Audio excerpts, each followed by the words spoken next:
L'hôpital d'Auschwitz I s'étend sur plusieurs blocs.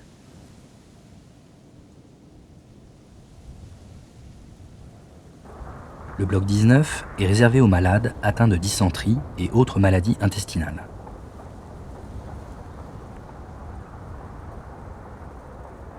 Le bloc 20 aux maladies infectieuses et à la tuberculose.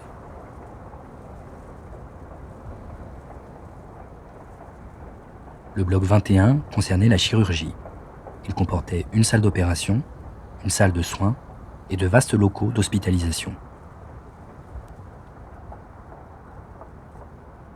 Enfin, le bloc 28, premier bloc médical aménagé à Auschwitz I, comportait une salle d'opération, une section ORL, une section ophtalmologique, une installation de radiologie et de physiothérapie, un laboratoire, une pharmacie.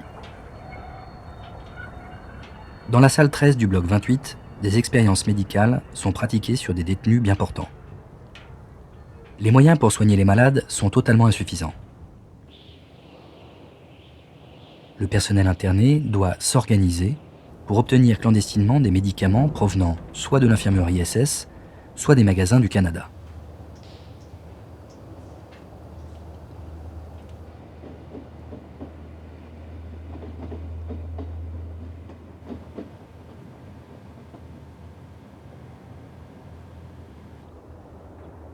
Le détenu souffrant ne peut faire aucune confiance aux médecins SS.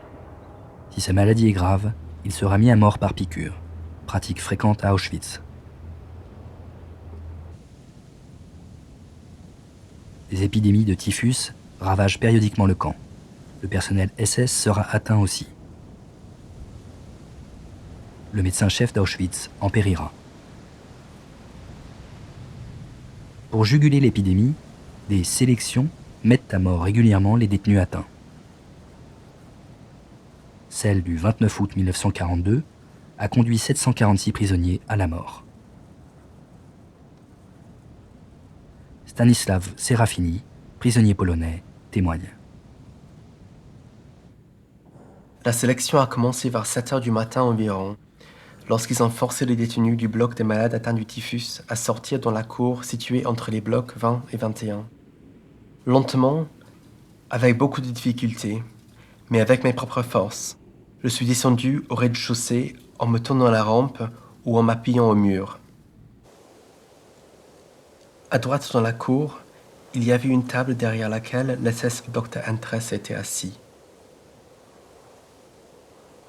Plusieurs SS debout l'entouraient. Je reconnus parmi eux l'infirmier SS, Claire. Ce criminel brutal était appelé Docteur Piqûre. Il était l'un de ceux qui tuaient avec une injection de phénol dans le cœur.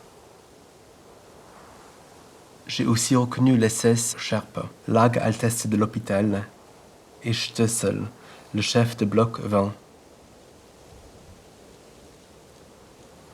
La sélection a commencé. Le chef de bloc Stössel, qui avait la liste des malades atteints du typhus, lisait d'une voix forte leur matricule en commençant par le moins élevé. L'un après l'autre, les détenus appelés arrivaient devant la table en montrant le plus de vigueur possible, se mettaient au garde à vous et se présentaient en allemand.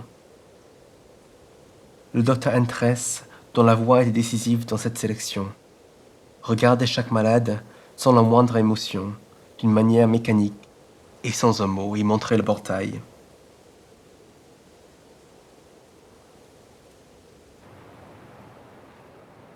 Le groupe de malades dirigé vers le portail augmentait rapidement. Il y envoyait presque tout le monde. Lentement, avec beaucoup de difficultés, le Lageraltester-Bock a ouvert le portail et les détenus ont commencé à être chargés dans les camions. Le chargement s'est déroulé dans un grand tumulte, car beaucoup de détenus, qui ne voulaient pas monter dans les camions, ont commencé à résister. Les tortionnaires n'ont cependant pas eu énormément de mal à vaincre la résistance des malades.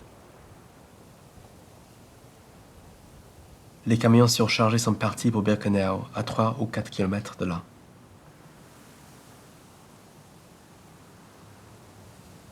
Les détenus soignants, médecins, pharmaciens, infirmiers, œuvrent de leur mieux pour aider leurs camarades.